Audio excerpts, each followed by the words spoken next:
Hi all. ഈ ഒരു സെഷനിൽ നമ്മൾ പറയാൻ പോകുന്നത് കമ്പ്യൂട്ടർ നെറ്റ്വർക്ക് മോഡൽസിനെ കുറിച്ചിട്ടാണ്. അപ്പോൾ നമുക്ക് എന്താണ് കമ്പ്യൂട്ടർ നെറ്റ്വർക്ക് മോഡൽസ് എന്ന് നോക്കാം. അപ്പോൾ നമ്മളൊരു കമ്മ്യൂണിക്കേഷൻ പോസിബിൾ ആവണമെന്നുണ്ടെങ്കിൽ അവിടെ സ്വാഭാവികമായിട്ടും നമുക്ക് എന്തൊക്കെ വേണ്ടി വരും? ഒരുപാട് ഹാർഡ്വെയർ ആവശ്യമായിട്ടുണ്ടാവും, സോഫ്റ്റ്വെയർ ആവശ്യമായിട്ടൊക്കെ ഉണ്ടാവും അല്ലേ?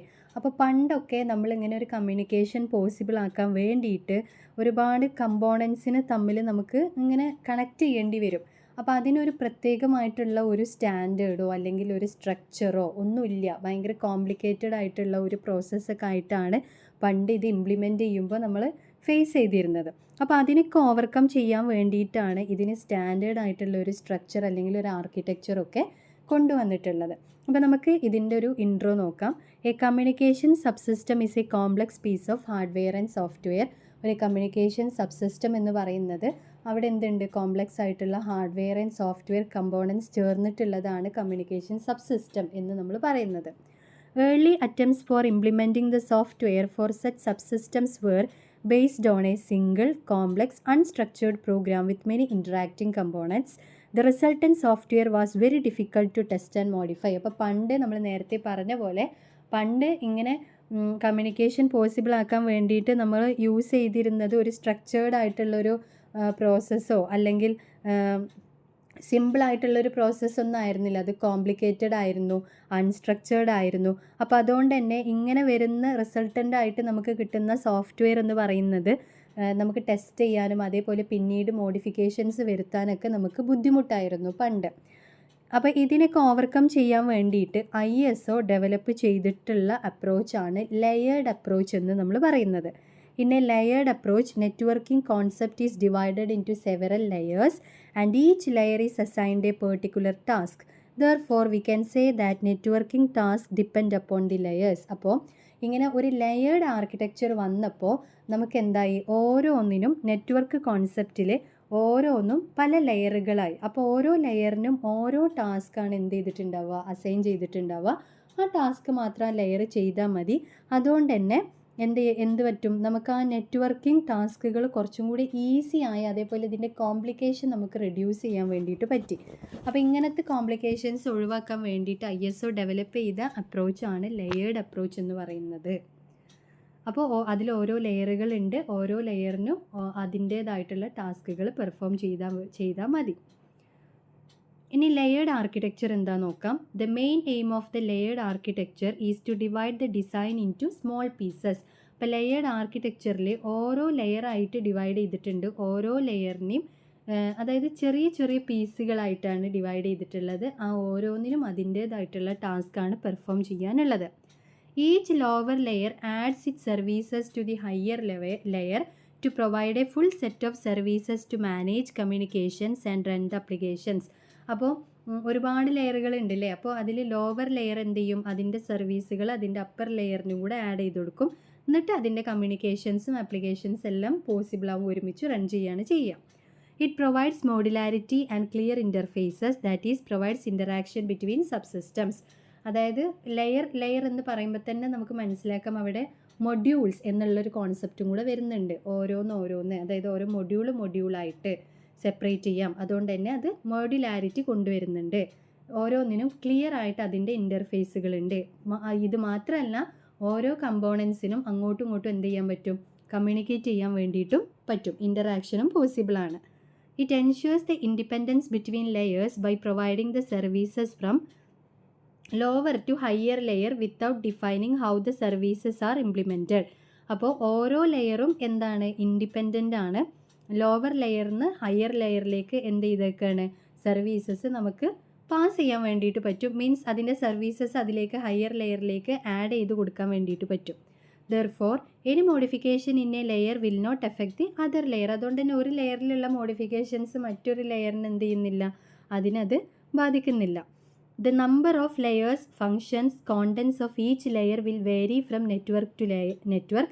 ഓരോ നെറ്റ്വർക്കിനനുസരിച്ച് ലെയറിൻ്റെ എണ്ണം മാറാം, ഓരോ ലെയറിൻ്റെയും ഫങ്ഷൻസ് മാറാം, ഓരോ ലെയറിൻ്റെയും കോണ്ടൻറ്റ് മാറാം. അതൊക്കെ ഓരോ നെറ്റ്വർക്ക് ടു നെറ്റ്വർക്ക് അത് ചേഞ്ച് വരാം. However, the purpose of each layer is to provide the service from lower to a higher layer and hiding the details from the layers of how the services are implemented. എങ്ങനെയാണെങ്കിലും എല്ലാത്തിൻ്റെയും aim എന്ന് പറയുന്നത് lower ലെയറിന് സർവീസുകൾ lower ലെയറിൽ നിന്ന് higher ലെയറിലേക്ക് ഇങ്ങനെ സർവീസുകൾ provide ചെയ്യാം. അതേപോലെ തന്നെ ഇതിൻ്റെ ഇംപ്ലിമെൻറ്റേഷൻ ഡീറ്റെയിൽസ് അതാത് ലെയറിൽ ഒതുങ്ങണം. അത് എന്ത് ചെയ്യുന്നില്ല, പുറത്തേക്ക് മറ്റുള്ള ലെയറുകളിലേക്ക് ആക്സസ് ചെയ്യാൻ പറ്റുന്ന രീതിയിലല്ല അതിൻ്റെ ഇംപ്ലിമെൻറ്റേഷൻ ഒന്നും കാര്യങ്ങളും ഉള്ളത്. അതുകൊണ്ടാണ് ഒരു ലെയറിൽ വരുന്ന ചേഞ്ചസ് മറ്റൊരു ലെയറിന് എന്ത് ചെയ്യുന്നില്ല, എഫക്റ്റ് ചെയ്യുന്നില്ല എന്ന് പറയുന്നത്. അപ്പോൾ ഒരു ലെയറും ഓരോ ലെയറും അതിൻ്റെ സർവീസസ് അതിൻ്റെ ഇംപ്ലിമെൻറ്റേഷൻസും കാര്യങ്ങളൊക്കെ എന്താണ്, ഹിഡൻ ആണ്, അതിൻ്റെ ഉള്ളിൽ ഒതുങ്ങുന്നതാണ്. ആകെ വരുന്നത് എന്താ വെച്ചാൽ ലോവർ ലെയറിലുള്ള സർവീസുകൾ ഹയർ ലെയറിലേക്ക് എന്ത് ചെയ്യുന്നുണ്ട്, ആഡ് ചെയ്ത് കൊടുക്കുന്നുണ്ട് എന്നുള്ളത് മാത്രമാണ് വരുന്നത്. ഇനി ഇതിൽ ബേസിക് ആയിട്ട് വരുന്ന കുറച്ച് എലമെൻറ്റ്സ് ആണ് സർവീസ്, പ്രോട്ടോകോൾ, ഇൻ്റർഫേസ് എന്ന് പറയുന്നത്. അപ്പോൾ സർവീസ് എന്താ നോക്കാം. It is a set of actions that a layer provides to the higher layer.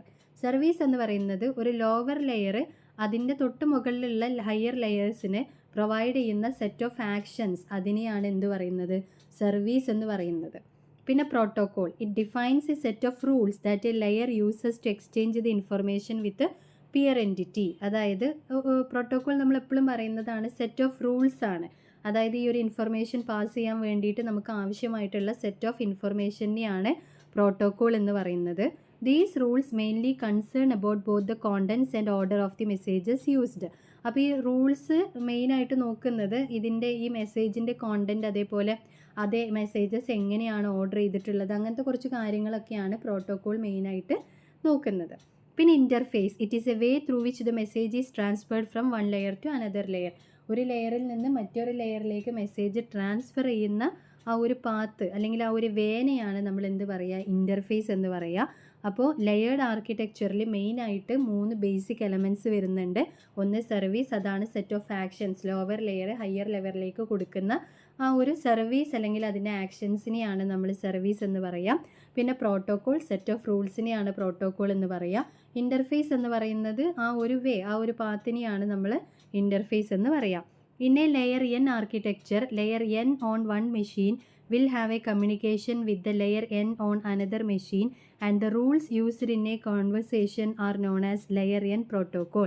അപ്പോൾ ഒരു ലെയർ എൻ ആർക്കിടെക്ചറിൽ, ലെയർ എൻ എന്ന ആർക്കിടെക്ചർ എന്ന് പറഞ്ഞാൽ എത്ര ലെയർ വരെ ആവാം ഓരോ നെറ്റ്വർക്കിനനുസരിച്ച്. അപ്പോൾ ലെയർ എൻ, ഒരു മെഷീനിലുള്ള ലെയർ എന്ന് മറ്റൊരു മെഷീനിലുള്ള ലെയർ എന്നുമായിട്ട് എന്ത് ചെയ്യുന്നുണ്ട്, കമ്മ്യൂണിക്കേറ്റ് ചെയ്യുന്നുണ്ട്.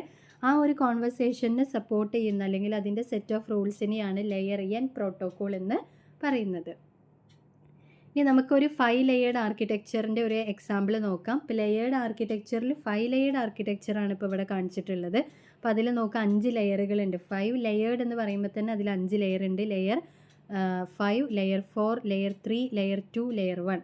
ഈ ലെയർ 1 എന്നാണ് എന്ത്, തൊട്ടപ്പുറത്തുള്ള എൻറ്റിറ്റിയുമായിട്ട് കമ്മ്യൂണിക്കേറ്റ് ചെയ്യാൻ വേണ്ടിയിട്ട് ഒരു ഫിസിക്കൽ മീഡിയം കണക്ട് ചെയ്തിട്ടുള്ളത്.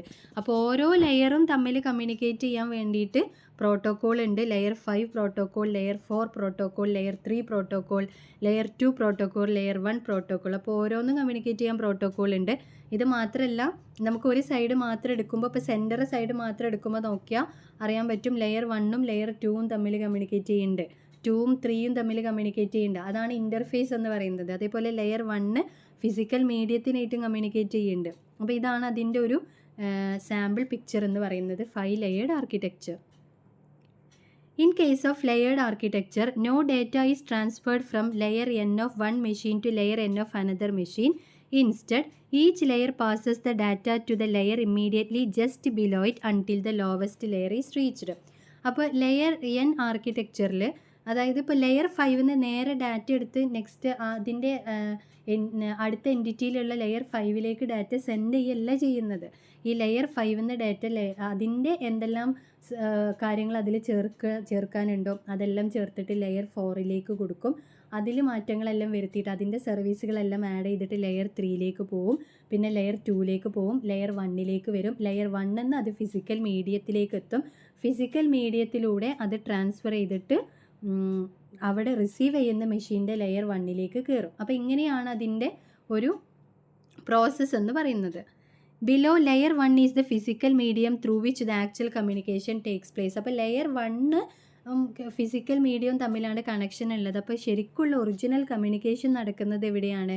ലെയർ 1 കഴിഞ്ഞ് ഫിസിക്കൽ മീഡിയത്തിലൂടെയാണ് ആക്ച്വൽ കമ്മ്യൂണിക്കേഷൻ ടേക്ക് പ്ലേസ് ചെയ്യുന്നത്. In a layered architecture unmanageable task are divided into several small and manageable task. അപ്പം ഒരു ലെയേർഡ് ആർക്കിടെക്ചറിൽ നമുക്ക് മാനേജ് ചെയ്യാൻ പറ്റാത്ത, അതായത് വലിയ ടാസ്കുകൾ അല്ലെങ്കിൽ കോംപ്ലിക്കേറ്റഡ് ആയിട്ടുള്ള ടാസ്കുകളൊക്കെ എന്ത് ചെയ്യും, ചെറിയ ചെറിയ നമുക്ക് മാനേജ് ചെയ്യാൻ പറ്റുന്ന സ്മോൾ പീസസ് ആയിട്ടുള്ള ടാസ്കുകളാക്കിയിട്ട് മാറ്റും. The data is passed from upper layer to lower layer through an interface. നമ്മൾ പറഞ്ഞു ഇപ്പോൾ ലെയർ 5 നിന്ന് ലെയർ 4ലേക്ക് ഒരു ഇൻ്റർഫേസിലൂടെയാണ് എന്ത് ചെയ്യുന്നത്, ഡേറ്റ ട്രാൻസ്ഫർ ചെയ്യുന്നത്. അതാണ് അവിടെ പറഞ്ഞത്. ഇപ്പോൾ അപ്പർ ലെയറിൽ നിന്ന് ലോവർ ലെയറിലേക്ക് ഒരു ഇൻ്റർഫേസിലൂടെയാണ് ഡേറ്റ ട്രാൻസ്ഫർ ചെയ്യുന്നത്.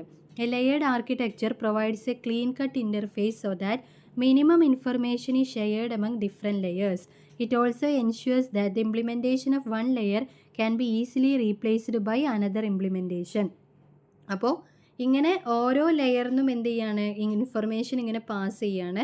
അതേപോലെ തന്നെ ഇപ്പോൾ ലെയർ 5ൽ കുറച്ച് ചേഞ്ചസ് വരുത്തിയിട്ടുണ്ടാവും. ലെയർ 4ൽ എത്തുമ്പോൾ ലെയർ 4ൻ്റേതായിട്ടുള്ള കുറച്ച് ചേഞ്ചസ് ഡാറ്റയിൽ വരുത്തും.